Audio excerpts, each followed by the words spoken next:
എല്ലാവർക്കും നമസ്കാരം. കേട്ടിട്ട് പരീക്ഷ ഇങ്ങെത്തി, സെറ്റും ഇങ്ങെത്തി. സോ നിങ്ങൾക്ക് എല്ലാവർക്കും വേണ്ടിയിട്ടുള്ള ഒരു വീഡിയോ ആണ്. നമ്മൾ കഴിഞ്ഞൊരു വീഡിയോ ചെയ്തിട്ടുണ്ടായിരുന്നു. അതിന്റെ ഒരു തുടർച്ച എന്ന് ഞാൻ പറയുന്നില്ല, പക്ഷെ അതേപോലത്തെ ഒരു കണ്ടന്റ് തന്നെയാണ് വന്നിട്ടുള്ളത്. സോ ബേസിക്കലി കുറച്ച് വർക്കുകളെ കുറിച്ചും അതുപോലെ വേറൊരു കാര്യം കൂടി ഇതിലുണ്ടാവും. സോ നമ്മൾ ഈ വീഡിയോനെ രണ്ട് പാർട്ടായിട്ട് മാറ്റുന്നുണ്ട്. ചിലപ്പോൾ ഒരു ലെങ്തി വീഡിയോ ആവാൻ സാധ്യതയുണ്ട്, but it will help you. ഒന്നാമത്തെ ഭാഗത്തിൽ ഇതുപോലെ വർക്കുകളായിരിക്കും ഡീൽ ചെയ്യുന്നത്. രണ്ടാമത്തെ ഇതിൽ ഇപ്പോൾ നമ്മൾക്ക് പാറ്റേണിൽ കാണാൻ പറ്റുന്ന ചില പോയം, ചില വർക്ക് അല്ലെങ്കിൽ നോവൽസ്, അതിൻ്റെ ഓപ്പണിംഗ് ലൈൻസോ അതിലെ പ്രധാനപ്പെട്ട വരികളോ ആണ് ഡീൽ ചെയ്ത് പോകുന്നത്. അപ്പോൾ ആദ്യത്തെ കുറച്ച് സ്ലൈഡ്സിൽ വർക്കുകളെ പറ്റിയിട്ടായിരിക്കും ഉണ്ടായിരിക്കുക. അത് കഴിഞ്ഞ് കഴിഞ്ഞാൽ പ്രധാനപ്പെട്ട ഓപ്പണിംഗ് ലൈൻസോ അങ്ങനെ ചോദിക്കുന്നത് കണ്ടിട്ടുണ്ട്. പ്രധാനപ്പെട്ടതെന്നേ പറയാൻ പറ്റൂ. എവിടെ നിന്നാണ് ഇവർ ചോദിക്കുക എന്ന് പറഞ്ഞു കഴിഞ്ഞാൽ ആർക്കും അറിയില്ല. സ്റ്റിൽ നമുക്കാവുന്ന അത്രയൊന്ന് ഒന്ന് കവർ ചെയ്ത് നോക്കാം. സോ എന്തായാലും നമുക്ക് സ്റ്റാർട്ട് ചെയ്യാം. റൈറ്റ്, നിങ്ങൾ പഠിക്കുന്ന കൂട്ടുകാരനോ കൂട്ടുകാരിക്കോ സജസ്റ്റ് ചെയ്ത് നോക്കുക. ചാനൽ ഇഷ്ടമായെങ്കിൽ ഒന്ന് സബ്സ്ക്രൈബ് ചെയ്യാൻ ശ്രമിക്കുക. നിങ്ങൾ ലൈക്ക് ഒക്കെ തരുന്നുണ്ട്, താങ്ക് യു. അത് മാത്രമേ നമ്മൾ പ്രതീക്ഷിക്കുന്നുള്ളൂ. എനിവേ, ആദ്യത്തെ ഒരു ചോദ്യത്തിലേക്ക് പോവാം. ഇതെവിടെ ഉറപ്പിക്കണമെന്നാണ് ഞാൻ ആലോചിച്ചുകൊണ്ടിരിക്കുന്നത്. ശരി, തൽക്കാലം ഇവിടെ വെക്കാം. Anyway, first work. Which work opens with the famous line call me Ismail? ഏത് വർക്കാണ് എന്നെ ഇസ്മായിൽ എന്ന് വിളിച്ചുകൊണ്ട് തുടങ്ങിയാൽ മതി എന്ന് പറയുന്ന ഈ ഡയലോഗുള്ള വർക്ക് ഏതാണെന്നാണ് ചോദിക്കുന്നത്.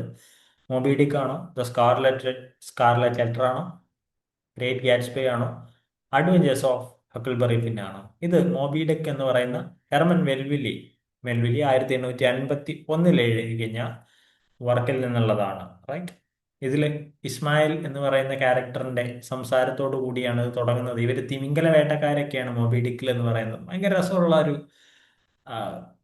ബുക്കാണ്. ലൈക്ക്, അപ്പോൾ ഇതിൽ കഥ പറയുന്നത് ഇവർ തിമിംഗലത്തിനെ പിടിക്കാൻ പോകുന്നു. അതിൽ ക്യാപ്റ്റന്റെ പേര് നെറ്റിനൊക്കെ ചോദിച്ചിട്ടുണ്ട്. ക്യാപ്റ്റൻ അഹബിന്റെ കൂടെയുള്ള ഇസ്മായിലിന്റെയൊക്കെ യാത്രയാണ്, ഈ വേട്ടയ്ക്കുള്ള യാത്രയാണ് പോകുന്നത്. കാരണം നമ്മൾക്ക്, ഞാൻ ഇന്നാള് പറഞ്ഞ പോലെ ജൂലിയസ് മാനുവലിന്റെ ചാനലൊക്കെ എടുത്തു കഴിഞ്ഞാൽ കാണാം, യൂട്യൂബിൽ ചാനൽ എടുത്താൽ കാണും, ഇഷ്ടംപോലെ തിമിംഗല വേട്ട കഥകൾ ഉണ്ടാവുന്നുണ്ട്. തിമിംഗല വേട്ടകൾ നടന്നുകൊണ്ടിരിക്കുന്ന ഒരു കാലം കൂടിയായിരുന്നു, ഇന്നും ഇല്ല എന്നല്ല. സോ ഇതിനെയൊക്കെ ബേസ് ചെയ്തിട്ടുള്ള ഒരു വർക്കാണ് നമ്മൾ മോബി ഡിക്ക് എന്ന് പറഞ്ഞ ഹെർമൻ മെൽവില്ലിയുടെ വർക്ക്. അടുത്തത്, identify the author of the Scarlet Letter. ഭയങ്കര പോപ്പുലർ ആയിട്ട് ചോദിക്കുന്ന ഒരു ചോദ്യമാണ്, റിപ്പീറ്റഡ് ആയിട്ട് ചോദിക്കുന്ന ചോദ്യമാണ്. പോ ആണോ, ഹോത്തോൺ ആണോ, മാർക്ക് ട്വെയിൻ ആണോ, വാൾ വിറ്റ്മാൻ ആണോ? ഇത് നഥാനിയൽ ഹോത്തോൺ ആണ് എഴുതിയിട്ടുള്ളത്, ദ സ്കാർലെറ്റ് ലെറ്റർ. ഇതൊക്കെ ഡയറക്റ്റ് ചോദിക്കുന്ന ചോദ്യങ്ങളാണ്, ഇതിലുപരിയായിട്ട് ഒന്നുമില്ല. ഓക്കെ, അടുത്തത്, the Waste Land is written by which American poet? Most repeated, അത്രയും ചോദിച്ച് പഴകിയ ചോദ്യം. വിറ്റ്മാൻ ആണോ, ഏലിയറ്റ് ആണോ, ഫ്രോസ്റ്റ് ആണോ, എസ്രാ ബോണ്ട് ആണോ? ടി.എസ്. ഏലിയറ്റ് ആണ് ഏത് എഴുതിയിരിക്കുന്നത്, ദ വേസ്റ്റ് ലാൻഡ് എന്ന് പറഞ്ഞ് എഴുതിയിട്ടുള്ളത്. ഇതിൽ നമ്മുടെ ഏലിയറ്റ് ഇൽ മെഗ്ലിയോർ എന്ന് പറയുന്ന ഒരു വാക്ക് ഉപയോഗിച്ചിട്ട് നമ്മളുടെ എസ്രാ പൗണ്ടിനെ ഡെഡിക്കേറ്റ് ചെയ്യുന്നുണ്ട്, അല്ലെങ്കിൽ അദ്ദേഹവും കൂടെ സഹായിച്ചു എന്ന് പറഞ്ഞ് അദ്ദേഹത്തിനെ പറയുന്നുണ്ട്. അപ്പോൾ ബെറ്റർ ക്രാഫ്റ്റ് മാൻ അല്ലെങ്കിൽ ബെറ്റർ എഡിറ്റർ എന്നുള്ള പദവിയിലാണ് നമ്മുടെ ടി.എസ്. ഏലിയറ്റ് എസ്രാ പൗണ്ടിനെ വിശേഷിപ്പിക്കുന്നത്, ഇൽ മെഗ്ലിയോർ എന്ന് പറയുന്ന വാക്കുകൊണ്ട്. എന്താണ് അതിന് കാരണം എന്ന് പറഞ്ഞു കഴിഞ്ഞാൽ, വലിയൊരു കവിതയായിരുന്നു ഏലിയറ്റ് എഴുതുന്ന സമയത്ത് ദ വേസ്റ്റ് ലാൻഡ് എന്ന് പറയുന്നത്. പിന്നീട് ഒരു 400 വരികളിലേക്ക് ചുരുക്കുന്നത് എസ്രാ പൗണ്ടാണ്. എസ്രാ പൗണ്ടാണ് ആ കാലഘട്ടത്തിൽ ഉണ്ടായിരുന്ന മോഡേണിസ്റ്റ് റൈറ്റേഴ്സിനെ കുറെ അധികം സ്വാധീനിച്ചിട്ടുള്ളതും സഹായിച്ചതുമായിട്ടുള്ള ഒരു ആളെന്ന് പറയുന്നത്. അപ്പോൾ വേസ്റ്റ് ലാൻഡ് എഴുതുന്നത് ഏലിയറ്റ് ആണ്. 1922 നമ്മുടെ വേസ്റ്റ് ലാൻഡ് ഇറങ്ങുന്നത്.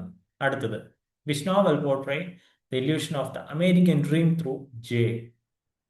ജെ എന്ന് പറയുന്ന ക്യാരക്ടറിലൂടെ അമേരിക്കൻ ഡ്രീമിനെ പോർട്രേ ചെയ്യുന്ന നോവൽ ഏത്? Catcher in the rye, the great Gatsby, to kill a mockingbird, beloved. ഇതിൽ ദ ഗ്രേറ്റ് ഗാറ്റ്സ്ബൈ എന്നുള്ളതാണ് കറക്റ്റായ ഉത്തരം. ഞാൻ ജെ ഗാറ്റ്സ്ബൈ എന്നുള്ളതായിരുന്നു അതിന്റെ പ്രോപ്പർ ആയിട്ടുള്ള ക്യാരക്ടറിന്റെ പേര്. അതായത് നിങ്ങൾ ചോദ്യം വായിക്കുമ്പോൾ അമേരിക്കൻ ഡ്രീം ത്രൂ ജെ ഗാറ്റ്സ്ബൈ എന്നുള്ളതാണ് ശരിക്കും വേണ്ടത്. ആ ഗാറ്റ്സ്ബൈ ഞാൻ എടുത്ത് മാറ്റിയതാണ്. എനിക്ക് തോന്നി ആ ചോദ്യത്തിൽ അങ്ങനെ വെച്ച് കഴിഞ്ഞാൽ പെട്ടെന്ന് ഉത്തരം കിട്ടും എന്നുള്ളത്. എന്തായാലും ഉത്തരം താഴെയുണ്ട്, സ്റ്റിൽ ഒന്ന് ആലോചിക്കാനൊരു സമയം നമുക്ക് എടുക്കാം എന്നുള്ളത് കൊണ്ടാണ്. അടുത്തത്, lives of grass was published in which year? 845, 855, 65, 75. 1855 Whitman എന്ത് ചെയ്യുന്നത്? ലീവ്സ് ഓഫ് ഗ്രാസ് പബ്ലിഷ് ചെയ്യുന്നത്. Identify the author of the novel beloved. ഞാൻ കഴിഞ്ഞ ക്ലാസ്സിൽ പറഞ്ഞിട്ടുണ്ടായിരുന്നു, ആ ഓഥറെ കുറിച്ചിട്ടാണ് ഇത് ഉണ്ടായിരുന്നത്. ഈ ചോദ്യം അവരെ കുറിച്ചാണ്. ആലിസ് വാക്കർ ആണോ, ഏഞ്ചലോ ആണോ, ടോണി മോറിസൺ ആണോ, ഹേർഡ് സ്റ്റേൺ ആണോ?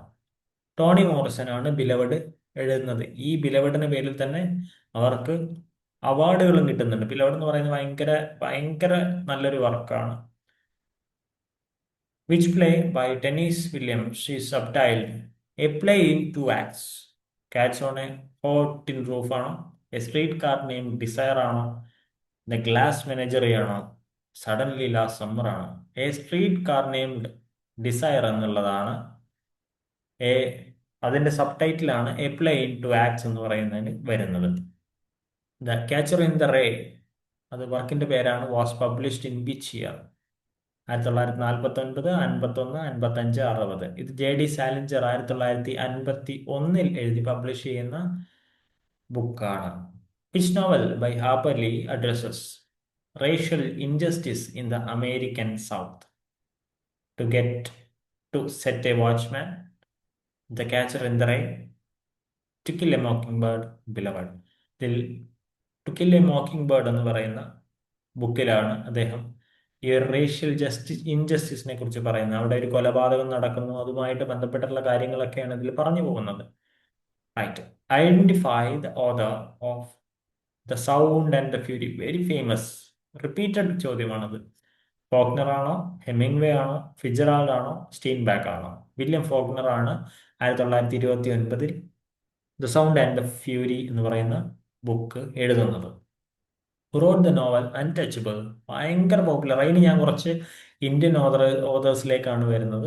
ഇപ്പം നമ്മൾ കുറച്ച് യൂറോപ്യൻ അതുപോലെ തന്നെ അമേരിക്കൻ ഒന്ന് നോക്കി, വളരെ കുറച്ച് ക്വസ്റ്റ്യൻ ആണെങ്കിൽ പോലും ഇനി കുറച്ച് മിക്സ്ഡ് ആയിട്ട് ഇന്ത്യക്കാരെയും കൂടെ ചേർത്ത്, ഇന്ത്യൻ റൈറ്റേഴ്സിനെയും കൂടെ ചേർത്തിട്ടുള്ള ചോദ്യങ്ങളാണ് ഞാൻ കുറച്ച് പ്ലാൻ ചെയ്യുന്നത്.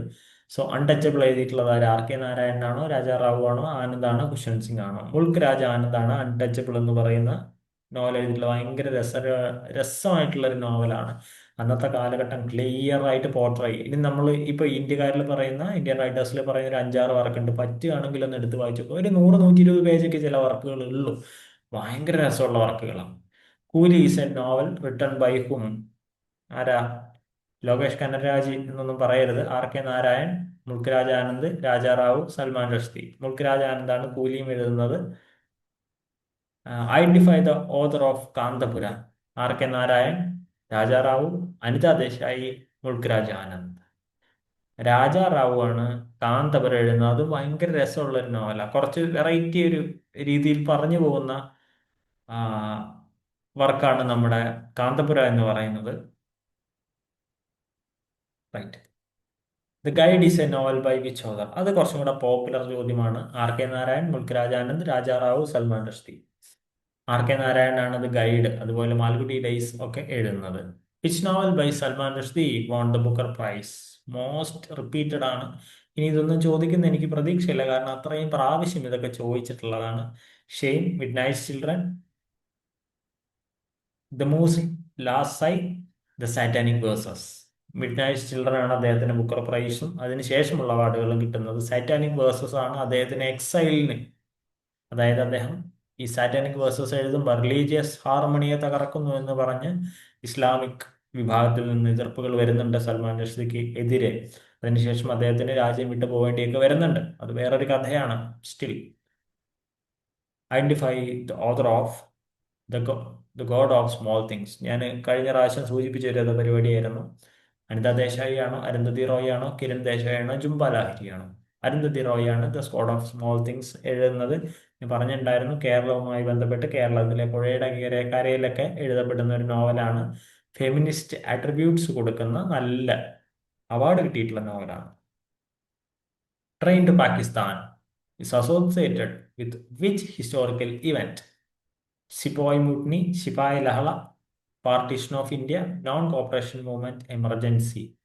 പാർട്ടീഷൻ ഓഫ് ഇന്ത്യ ബേസ് ചെയ്തുകൊണ്ടാണ് നമ്മുടെ ട്രെയിൻ ടു പാകിസ്ഥാൻ വരുന്നത്. അത് ഖുശ്വന്ത് സിംഗ് ആണ് എഴുതിയിട്ടുള്ളത്. മോസ്റ്റ് ഫേമസ് നോവലാണ് ഖുശ്വന്ത് സിംഗിന്റെ, അവാർഡ് കിട്ടിയ നോവലാണ്. Who wrote the shadow lines, Salman Rushdie, Amitav Ghosh, Vikram Seth, Arundhati Roy. Amitav ഘോഷാണ് ദ ഷാഡോ ലൈൻസ് എഴുതുന്നത്. Identify the author of the inheritance of loss. വീണ്ടും റിപ്പീറ്റഡ് ആയിട്ട് ചോദിക്കുന്ന ഒരു ചോദ്യമാണ്. അരുന്ധതി റായ്, കിരൺ ദേശായി, ജുംബ ലാഹിരി, അനിത ദേശായി. കിരൺ ദേശായി ആണ് ദ ഇൻഹെറിറ്റൻസ് ഓഫ് ലോസ് എഴുതുന്നത്. മോസ്റ്റ് റിപ്പീറ്റഡ് ചോദ്യമാണ് ഇത് ഇന്ത്യൻ ഓഥറിനെയൊക്കെ വെച്ച് ചോദിക്കുമ്പോൾ. Gitanjali English version was published in which year? അത് എന്നാണ് പബ്ലിഷ് ചെയ്തിട്ടുള്ളത്? 1910, 11, 12, 13. 1912 നമ്മുടെ ടാഗോർ ഗീതാഞ്ജലി ഇംഗ്ലീഷ് വേർഷനിലേക്ക് മാറ്റുന്നത്. 1912. 1913 അദ്ദേഹത്തിന് നോബൽ പ്രൈസ് അവാർഡ് കിട്ടുന്നത്. ഇനി ഞാനന്ന് സൂചിപ്പിച്ചൊരു കാര്യമായിരുന്നു, ഗീതാഞ്ജലിയുടെ ഇൻട്രോ എഴുതുന്ന പ്രധാനപ്പെട്ട ഒരു ഇംഗ്ലീഷ് റൈറ്റർ ഉണ്ട്. അതാരാണെന്ന്? W.B. യീറ്റ്സ് ആണ്. നോക്കൂ അദ്ദേഹത്തിന്റെ കഴിവ് എത്രത്തോളം ഉണ്ടായിരുന്നു എന്നുള്ളത്. ടാഗോറിന്റെ കഴിവ്. യീറ്റ്സ് ആണ് എന്ത് ചെയ്യുന്നത്, അതിന് ഇൻട്രോ എഴുതി കൊടുക്കുന്നത് എന്ന് പറയുന്നത്. അപ്പോൾ അത്രയും പ്രശസ്തരായ പ്രഗത്ഭരായ എഴുത്തുകാർ നമുക്കും ഉണ്ട്, അതിലൊരു സംശയവുമില്ല. Right. Clear Light of Day is a novel by ഹൂം?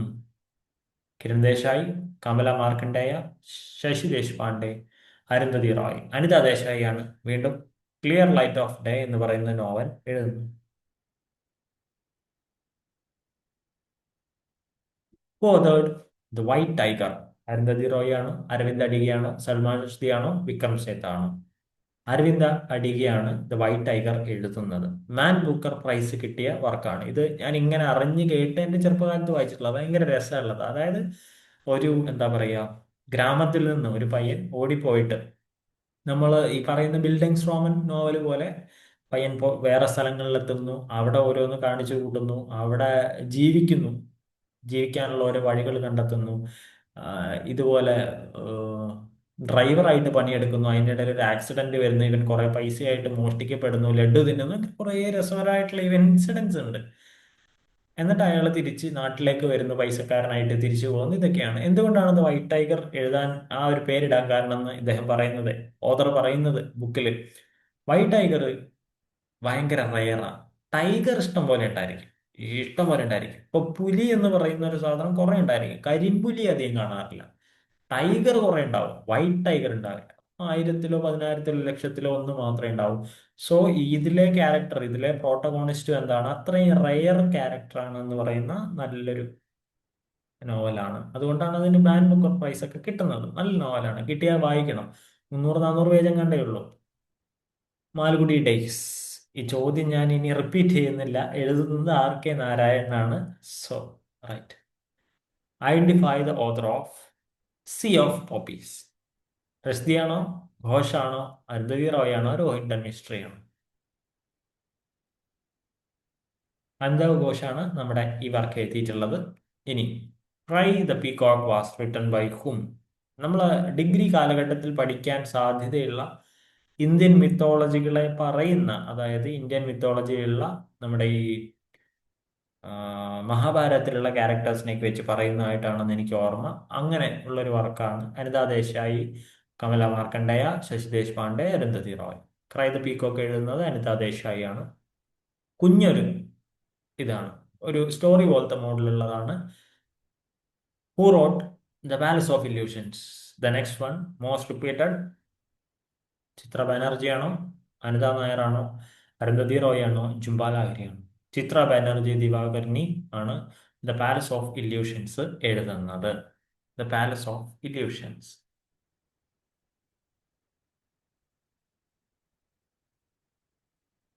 അടുത്ത ചോദ്യം.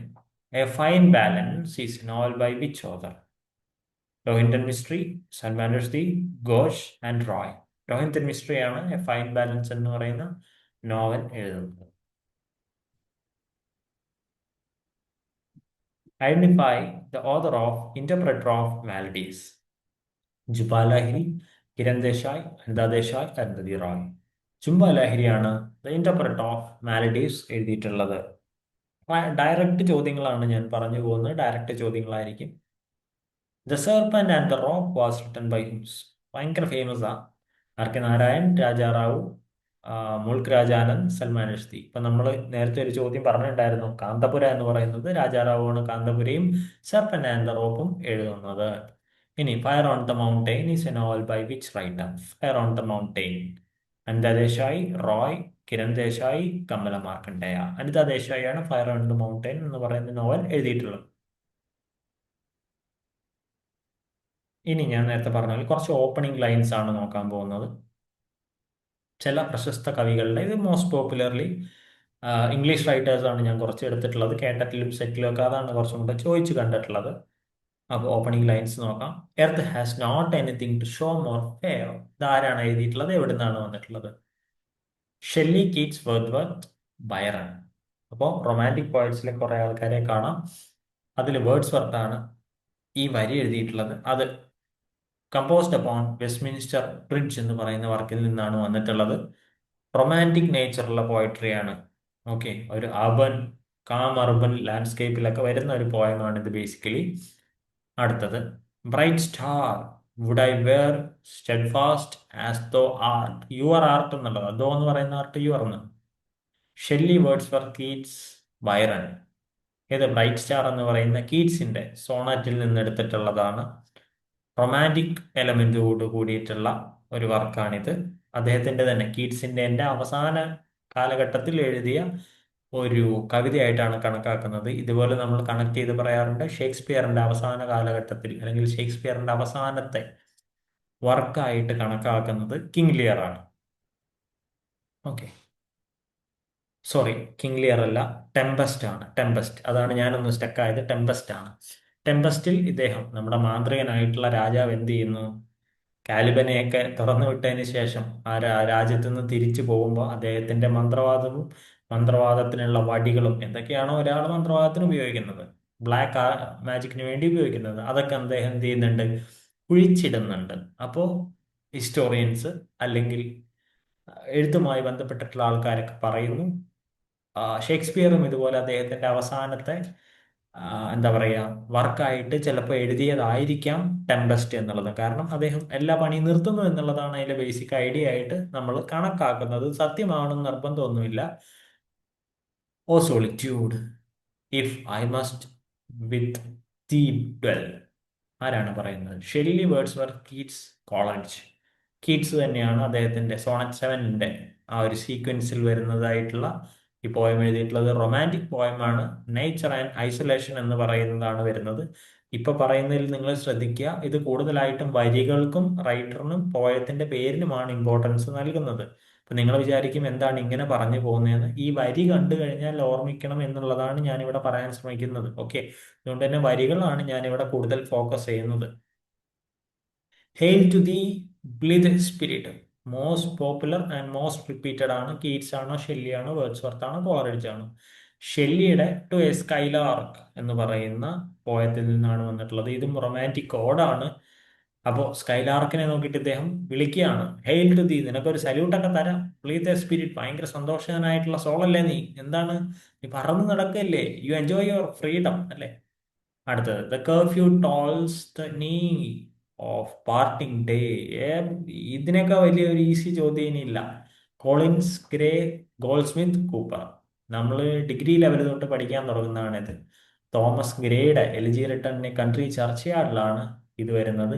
ഇനി തോമസ് ഗ്രേയുമായിട്ട് നമ്മൾ പറയുകയാണെങ്കിൽ അദ്ദേഹം ഗ്രേവ് യാർഡ് പോയട്രിയിൽ ഉൾപ്പെടുന്ന ആളായിരുന്നു. ഗ്രേവ് യാർഡ് എന്ന് പറഞ്ഞാൽ നമുക്കറിയാം ശ്മശാനം അല്ലെങ്കിൽ അങ്ങനത്തെ സ്ഥലങ്ങൾ. അപ്പൊ ഗ്രേവ് യാർഡ് പോയട്രിയിൽ ഇരുന്ന് എഴുതിയ പോയറ്റുകൾ എന്നല്ല നമ്മൾ ഉദ്ദേശിക്കുന്നത്, ആ ഒരു ടൈപ്പ് ഓഫ് വർക്കുകൾ എഴുതിയിട്ടുള്ള ഒരു കൂട്ടം ആൾക്കാരെയാണ് നമ്മൾ പറയുന്നത്. That's my last duchess painted on the wall, most famous line. അടുത്തത്, Tennyson, Arnold, Browning, Rossetti. Robert Browning my last duchess എന്ന് പറയുന്ന വർക്കിന്റെ തുടക്കത്തിൽ എഴുതിയിരിക്കുന്ന വരിയാണിത്. ഡ്രമാറ്റിക് മോണലോഗ് എന്ന് പറയുന്ന രീതിയിൽ എഴുതുന്നതാണ്. വിക്ടോറിയൻ കാലഘട്ടത്തിലാണ് എഴുതുന്നത്. ഇത് ഭയങ്കര രസമുള്ള കവിതയാണ്. അതായത് എന്ത് പറയുന്നു, ഒരാള് വന്നിരിക്കുകയാണ്, അയാളോട് രാജാവ് പറയുക, അതാ ആ വരച്ചിരിക്കുന്നത് എൻ്റെ ഭാര്യയുടെ പടമാണെന്ന് പറയും. അപ്പോൾ വന്ന ആളൊക്കെ ഇത് നോക്കി നിൽക്കും. പിന്നെ അങ്ങോട്ട് ഭാര്യയെ പുകഴ്ത്തുകയാണ് അദ്ദേഹം. പക്ഷേ പുകഴ്ത്തുമ്പോഴൊക്കെ ഈ ഇത് പറഞ്ഞ് അവസാനിക്കുമ്പോഴേക്കും നമ്മൾ പറയുന്നു, ഈ രാജാവ് പറഞ്ഞു വെക്കുകയാണ് ഇവള് മരിച്ചതല്ല, ഞാൻ കൊല്ലുകയാണെന്ന്. അപ്പൊ ഇവളെ ഈ രാജ്ഞിനെ ഓരോ തരത്തിൽ പുകഴ്ത്തുന്നുണ്ട്. പക്ഷെ പുകഴ്ത്തുമ്പോഴൊക്കെ ഇയാളുടെ ഉള്ളിലുള്ള ജലസി പുറത്തു വരികയാണ്.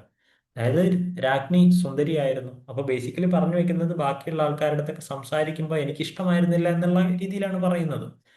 അങ്ങനെ രാജ്ഞിയെ ഞാൻ കൊന്നു എന്നുള്ള രീതിയിലാണ് ഇത് പറഞ്ഞു വെക്കുന്നത്. റൈറ്റ്. ഭയങ്കര രസമുള്ള ഒരു കവിതയാണ്. Grow old along with me എന്ന് പറയുന്ന ഒരു ഒരു സെന്റൻസ്, ഒരു കവിത. Arnold Browning, Tennyson, hardy.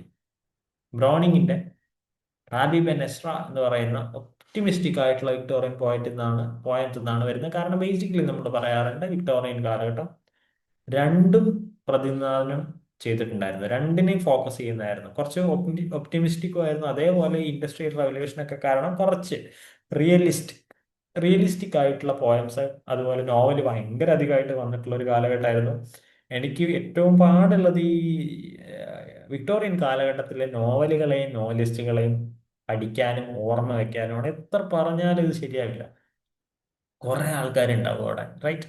അവിടുന്ന് കുറെ ചോദ്യങ്ങളും വരും. അപ്പൊ പഠിക്കുക എന്നുള്ളത് നമ്മളുടെ ഉത്തരവാദിത്വം. പക്ഷെ അതാണ് ഇവിടെ പ്രശ്നം. എന്നിരുന്നാലും നമുക്ക് നോക്കാം. My heart leaps when I behold. Wordsworth, Keats, Shelley, Coleridge. വേർഡ്സ്വർത്തിന്റെ ദ റെയിൻബോ എന്ന് പറയുന്ന പോയത്തിൽ നിന്നാണ് my heart leaps up when I behold എന്ന് പറയുന്ന വരി എടുത്തിട്ടുള്ളത്. Right. Much have I travelled in the realms of gold. Keats, Wordsworth, Shelley, Coleridge. കീറ്റ്സിന്റെ on first looking into Chapman's Homer എന്ന് പറയുന്ന വർക്കിൽ നിന്നാണ് ഇത് എടുത്തിട്ടുള്ളത്. ഇതിന്റെ ബാക്ക്ഗ്രൗണ്ട് എന്ന് പറഞ്ഞു കഴിഞ്ഞാൽ ഞാൻ കോഴ്സിലൊക്കെ എടുത്തു കൊടുത്തിട്ടുണ്ടായിരുന്നു, പെട്ടെന്ന് ഓർമ്മ വന്നപ്പോൾ പറയാണ്. ചാപ്മാൻ എന്ത് ചെയ്യുന്നുണ്ട്, ജോ ചാപ്മാൻ 1600-കളുടെ തുടക്കത്തിൽ 20 കൂടി 1616-ലാണ്, 15, 16, 14 ആ ഒരു കാലഘട്ടത്തിൽ എന്ത് ചെയ്യുന്നുണ്ട്, ഹോമറിന്റെ ഇല്ലിയാഡ് ആൻഡ് ഒഡീസി എന്ന് പറയുന്ന വർക്കിനെ ഇംഗ്ലീഷിലേക്ക് ട്രാൻസ്ലേറ്റ് ചെയ്യുന്നുണ്ട്. അതായത് ആ കാലത്ത് വേറെ ഭാഷയായിരുന്നല്ലോ, അതായത് ചിലപ്പോൾ ഗ്രീക്ക് ഉപയോഗിക്കുന്നവരുണ്ടായിരിക്കാം, ലാറ്റിൻ ഉപയോഗിക്കുന്നവരുണ്ടായിരിക്കാം. ചാപ്മാൻ എന്ത് ചെയ്യുന്നു, ഇദ്ദേഹത്തിന്റെ ഹോമറിന്റെ വർക്ക് എടുത്തിട്ട്, അതായത് ഇല്ലിയഡ് ഒഡീസി എടുത്തിട്ട് ഇംഗ്ലീഷ് ഭാഷയിലേക്ക് തർജ്ജമ ചെയ്യുന്നു. അത് ഭയങ്കര പ്രതിഭാസമായിട്ട് ആൾക്കാർ നോക്കിക്കണ്ടിരുന്നതാണ്. ആ പോയത്തിനെ കീറ്റ്സ് എന്ത് ചെയ്യുന്നു, പിന്നീട് 10-200 കൊല്ലത്തിന് ശേഷം വായിച്ചതിന് ശേഷം ചാപ്മാന്റെ ഹോമർ വായിച്ചതുകൊണ്ട് എനിക്കുണ്ടായത് എന്ന് പറയുന്ന തരത്തിൽ എഴുതുന്ന കവിതയാണത്. On first looking into Chapman's Homer എന്ന് പറയുന്ന കവിത. O wild west wind, thou breath of autumn being. ആരാ എഴുതിയിട്ടുള്ള കേട്ടറിയാം. വെസ്റ്റ് വിൻഡിനെ എഴുതിയിട്ടുള്ള ആരാ? വേർഡ്സ്വർത്ത് ആണോ, ഷെല്ലി ആണോ, കീറ്റ്സ് ആണോ, ബയറൺ ആണോ? ഷെല്ലിയാണ്. ഇത് ഓട്ട് ദ വെസ്റ്റ് വിൻഡ് എന്ന് പറയുന്ന കവിതയിൽ നിന്നാണ് എഴുതിയിട്ടുള്ളത്. ഇനി സാധാരണയായിട്ട് ഷെല്ലിയെ കുറിച്ച് ചോദിക്കാറുള്ളതാണ്. ഷെല്ലി ഒരു വർക്ക് എഴുതിയതിന്റെ പേരിൽ യൂണിവേഴ്സിറ്റിയിൽ നിന്ന് പുറത്താക്കപ്പെട്ടിട്ടുണ്ട്. അതിന്റെ പേരാണ് ഏതാ? നെസസിറ്റി ഓഫ് അത്തീസം എന്ന് പറയുന്നത്. നിരീശ്വരവാദത്തിന്റെ ആവശ്യകത, അങ്ങനെയും പറയാം. Home they brought her warrior dead. Tennyson ആണോ, ബ്രൗണിംഗ് ആണോ, അർണോൾഡ് ആണോ, ഹാർഡി ആണോ? വിക്ടോറിയൻ കാലഘട്ടത്തിൽ ഉണ്ടായിരുന്ന ടെന്നീസൺ ആണ്. ആൽഫ്രഡ് ലോർഡ് ടെന്നീസൺ ആണ്. അദ്ദേഹത്തിന്റെ കവിതയുടെ പേരും സെയിം ആണ്. അല്ലെങ്കിൽ the charge of the light brigade എന്ന് പറയുന്ന കവിതയിൽ നിന്നാണ് ഇതെടുത്തിട്ടുള്ളത്. ഭയങ്കര പോപ്പുലർ ആയിട്ടുള്ള ഒന്നും അല്ല, എന്നിരുന്നാലും വരി എടുത്തു എന്ന് മാത്രം. അറിയില്ല ഇവർ എവിടുന്ന് ചോദിക്കുക എന്നുള്ളത്. I celebrate my self and sing my self. Famous. Whitman ആണോ, എലിയറ്റ് ആണോ, ഈറ്റ്സ് ആണോ, പൗണ്ട് ആണോ? വാൾ വിറ്റ്മാൻ എന്ത് ചെയ്യുന്നത്, സോങ് ഓഫ് മൈസെൽഫ് എന്ന് പറയുന്ന അമേരിക്കൻ ട്രാൻസെൻഡന്റലിസം മോഡലിൽ ഇത് എഴുതുന്നത്. എന്താണ് ഈ അമേരിക്കൻ ട്രാൻസെൻഡന്റലിസം എന്ന് പറയുന്നത്? ബേസിക്കലി റൊമാൻറ്റിസിസം എന്ന് പറയുന്ന ഇംഗ്ലീഷ് ലിറ്ററേച്ചറിൽ, അല്ലെങ്കിൽ 1798 മുതൽ 1800, 1830-40 ഒക്കെ വരെ നീണ്ടു നിൽക്കുന്ന, 1850 വരെയൊക്കെ നീണ്ടു നിൽക്കുന്ന റൊമാൻറ്റിക് മൂവ്മെന്റ് ഇംഗ്ലണ്ടിൽ ഉണ്ടാവുന്നുണ്ട്. അതേസമയം ഇത് കുറച്ചു കാലം കഴിയുമ്പോൾ എന്താവും, അമേരിക്കയിലും പരക്കുമല്ലോ. അമേരിക്കയിലേക്കും ഒരു റൊമാൻറ്റിക് മൂവ്മെന്റ് ഉണ്ടാവുമല്ലോ ഇവരെ കണ്ടിട്ട്. അങ്ങനെ ഉണ്ടാവുന്ന അമേരിക്കൻ റൊമാൻറ്റിസ്റ്റിനെ വിളിക്കുന്ന പേരാണ് ട്രാൻസെൻഡന്റലിസം എന്ന് പറയുന്നത്. ഇത് പറയാൻ കുറച്ച് ബുദ്ധിമുട്ടാണ്, അതുകൊണ്ടാണ് ചില വാക്കൊക്കെ ഞാൻ എഴുതുന്നത്. എന്നിരുന്നാലും എന്ത് ചെയ്യാം, ഐഡിയ ഇതാണ്. Thou hast made me endless, such is thy pleasure. Sarojini Naidu ആണോ, ടാഗോർ ആണോ, തോരദത്താണോ, എ കെ രാമാനുജനാണോ? രവീന്ദ്രനാഥ ടാഗോറിന്റെ ഗീതാഞ്ജലിയിലെ വരിയാണ് ഇത്. Right. The coronal fissures are out at sea. So famous, so quoted. ഭയങ്കര രസം. തോറദത്ത്, സരോജിനി നായിഡു, ടാഗോർ, കമലാദാസ്. സരോജിനി നായിഡുവിന്റെ കോറമാൻഡൽ ഫിഷേഴ്സ് എന്ന് പറയുന്ന അതേ പോയത്തിൽ നിന്നെടുത്തിട്ടുള്ള വരിയാണ്, ഒരു വ്യത്യാസവുമില്ല. അതായത് ഈ കവിതയിൽ ബേസിക്കലി പറയുന്നത് നമ്മുടെ സ്വാതന്ത്ര്യത്തിന് വേണ്ടി പോകുന്നവര്, അതുപോലെ തന്നെ ഫിഷേഴ്സിന്റെ ലൈഫ്, ഈ ഒരു ബേസിക് ഐഡിയയിലാണ് ഈ ഒരു കവിത പോകുന്നത്. ബ്രേക്ക് ബ്രേക്ക് ബ്രേക്ക് ഒന്നും ആലോചിക്കേണ്ട. ടെന്നീസൺ ആണോ, ബ്രൗണിംഗ് ആണോ, അർണോൾഡ് ആണോ, വേർഡ്സ്വർത്ത് ആണോ, സോ റിപ്പീറ്റഡ്, സോ ഇമ്പോർട്ടൻറ്റ്. ടെന്നീസന്റെ തന്നെയാണ് ഇത്. ആൽഫ്രഡ് ലോർഡ് ടെന്നീസന്റെ ബ്രേക്ക് ബ്രേക്ക് ബ്രേക്ക് എന്ന് പറയുന്ന 1842 ഇറങ്ങിയ കവിതയിൽ നിന്ന് എടുത്തിട്ടുള്ള ഡയറക്റ്റ് ചോദ്യമാണ്. ഡയറക്റ്റ് ചോദ്യം, ഒന്നും ആലോചിക്കാനില്ല. Let me not to the marriage of true minds. ആരാ പറയണേ? ഷേക്സ്പിയർ ആണോ, മാർലോ ആണോ, ഡൺ ആണോ, മിൽട്ടൺ ആണോ? ഷേക്സ്പിയർ. ഷേക്സ്പിയറിന്റെ സോണറ്റ് 116 ഇത് എഴുതുന്നത്. ഞാനെന്ന് പറഞ്ഞിട്ടുണ്ടായിരുന്നു, ഷേക്സ്പിയറിന്റെ ഫസ്റ്റ് സോണറ്റ് സീക്വൻസ് പബ്ലിഷ് ചെയ്യുന്നത് തോമസ് തോർപ്പാണ് 1609. അതാണ് അവിടെ 1609 കാണിച്ചിരിക്കുന്നത്. അത് ആദ്യമായിട്ട് സോണറ്റുകൾ പുറത്തിറക്കുന്നത് തോമസ് തോർപ്പാണ്. അത്രയും കാലം ഷേക്സ്പിയർ എഴുതി വെച്ചിട്ടേ ഉള്ളൂ. അപ്പൊ നിങ്ങൾക്ക് സോണറ്റ് ഫസ്റ്റ് പബ്ലിഷ് ചെയ്ത ഡേറ്റ് കിട്ടി. എന്നാൽ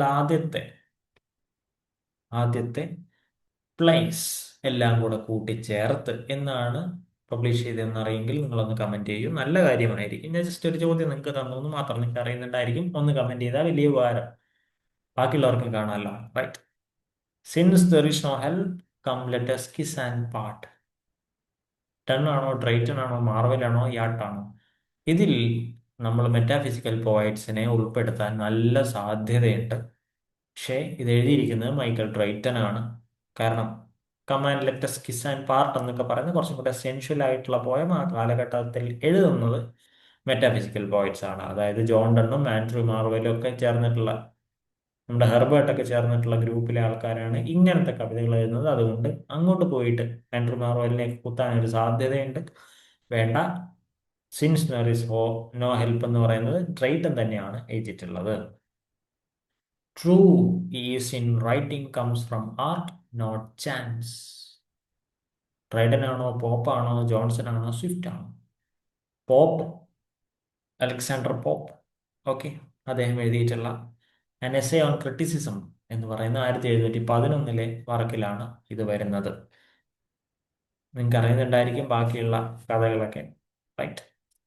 പോപ്പ് കുറച്ച് ഡിഫോംഡ് ആയിട്ടുള്ള എഴുത്തുകാരനായിരുന്നു. അതുകൊണ്ട് എന്ത് ചെയ്യുന്നു, അതായത് ഫിസിക്കൽ ഡിസബിലിറ്റി ഉള്ള ആളായിരുന്നു. അതുകൊണ്ട് തന്നെ അദ്ദേഹത്തിന് പെട്ടെന്ന് സങ്കടം വരികയും ആരെങ്കിലും അദ്ദേഹത്തിന്റെ ഫിസിക്കൽ ഡിഫോർമിറ്റിയെ ചോദ്യം ചെയ്തു കഴിഞ്ഞാൽ അതിനെതിരെ നല്ല ചുട്ട മറുപടി എഴുത്തിലൂടെ കൊടുക്കുകയും ചെയ്യുന്ന, നല്ല കുറ്റം പറയുന്ന, സറ്റയർ സൂപ്പറായിട്ട് ഉപയോഗിക്കുന്ന ഒരാൾ, സറ്റയർ അക്ഷയവാസി നന്നായിട്ട് ഉപയോഗിക്കുന്ന ആളായിരുന്നു പോപ്പ് എന്ന് പറയുന്നത്. സ്റ്റിൽ അങ്ങനെ ഇരിക്കട്ടെ. Sweet day, so cool, so calm, so bright.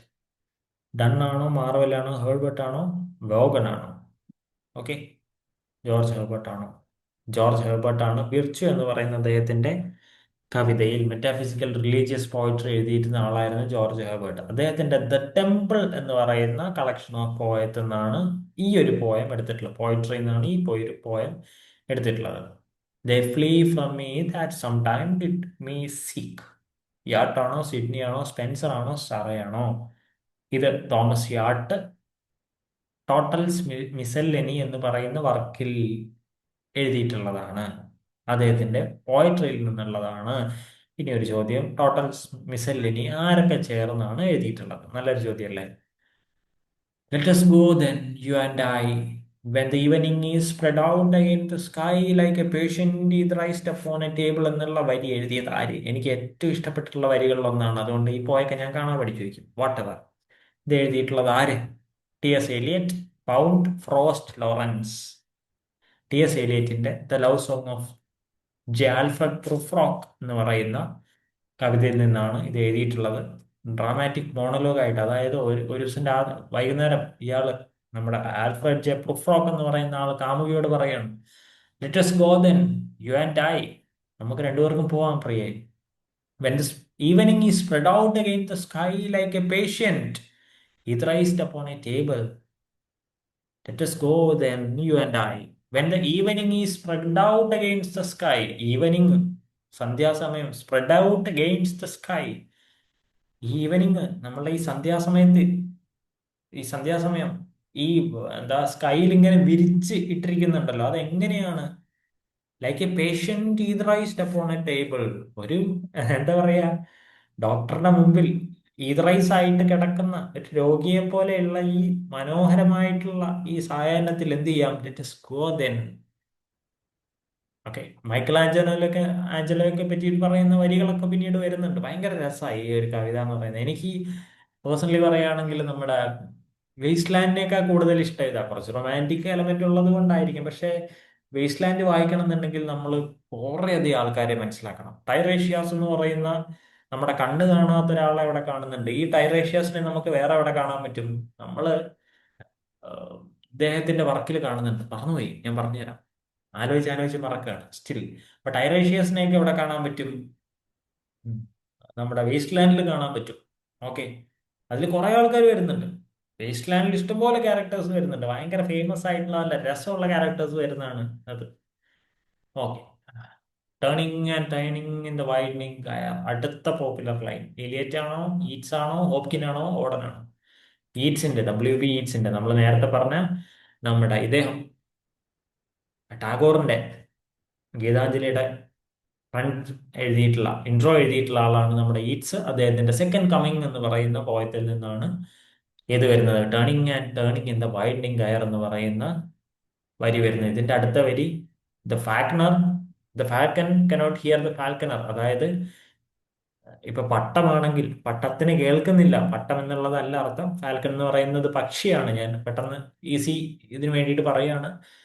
പട്ടത്തിന് അല്ലെങ്കിൽ ഒരു പ്രാവിനെ പറത്തി വിട്ടാൽ പ്രാവിന് എന്താണ് തന്റെ യജമാനൻ എന്ന് പറയുന്നത്, യജമാനല്ല അതിന് വളർത്തുന്ന ആൾ നിന്ന് പറയുന്നത് എന്ന് മനസ്സിലാവുന്നില്ല. Turning and turning in the widening gyre. Gyre എന്ന് പറഞ്ഞാൽ ഇങ്ങനെ ചുറ്റിക്കൊണ്ടിരിക്കുന്ന ഒരു സാധനം, ഇങ്ങനെ റൗണ്ടിൽ. അതിന്റെ ഉള്ളിൽപ്പെട്ട falcon cannot hear its falconer. വിളി കേൾക്കാൻ പറ്റുന്നില്ല. അപ്പൊ ബേസിക്കലി ഈറ്റ്സ് പറഞ്ഞു വെക്കുന്നത് നമ്മുടെ മോറൽ റിലീജിയസ് ഡീക്കേനെ കുറിച്ചാണ് ഈ കവിതയിൽ. നല്ല കവിതയാണ്, വളരെ ഫേമസ് ആയിട്ടുള്ള കവിതയാണ്. അങ്ങനെ റൈറ്റ്. അപ്പോൾ ഇത്രയുമാണ് എനിക്കിന്ന് പറയാനുള്ളത്. നിങ്ങൾക്ക് ഉപകാരപ്പെടുമെന്ന് വിചാരിക്കുന്നു. സപ്പോർട്ട് ചെയ്യുന്നതിന് നന്ദി. താല്പര്യമുണ്ടെങ്കിൽ ഒന്ന് സബ്സ്ക്രൈബ് ചെയ്യാൻ ശ്രമിക്കുക. കൂട്ടുകാർ പഠിക്കുന്നവരുണ്ടെങ്കിൽ ഒന്ന് അയച്ചു കൊടുക്കുക. അടുത്തൊരു വീഡിയോയിൽ കാണാം. ഏതെങ്കിലും വീഡിയോ എന്തെങ്കിലും ആയിട്ട് ബന്ധപ്പെട്ട ആവശ്യമുണ്ടെങ്കിൽ നിങ്ങൾക്ക് തീർച്ചയായിട്ടും ചോദിക്കാം. ഒരു പോസിബിൾ ടൈം ആണെങ്കിൽ ഞാൻ തീർച്ചയായിട്ടും ചെയ്യും. അടുത്തൊരു വീഡിയോയിൽ കാണാം. അതുവരെ bye bye and see U.